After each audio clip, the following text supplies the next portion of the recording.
Ano po yan? Hindi po. Ito. Mga basket po.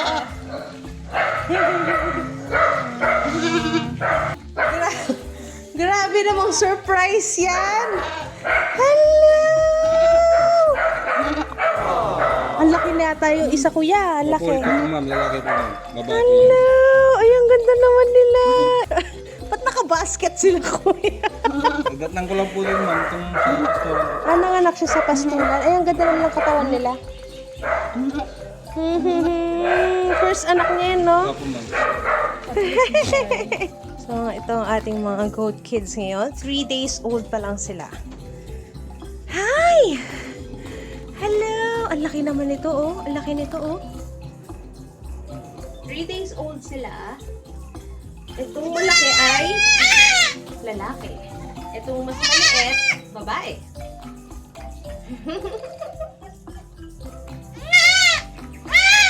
Okay. Dahil ika 3 days nila, bibigyan natin sila ng red pig iron. Tapos, sa ika 7th day or 10th day, red pig iron at Vitacam 80.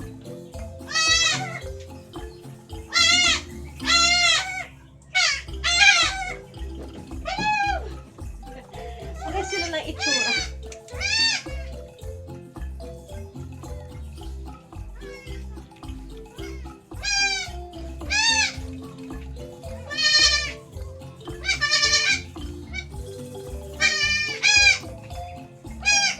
Ayan. Dito sa farm, red big iron ang gamit namin. Hindi lang iron. And sa mga goat kids, may magtatanong, pwede bang tiki-tiki? Ito ang sagot namin ka-sideline. Panoorin nyo ang video na yan. Hanggat maaari, huwag tiki-tiki. Red big iron.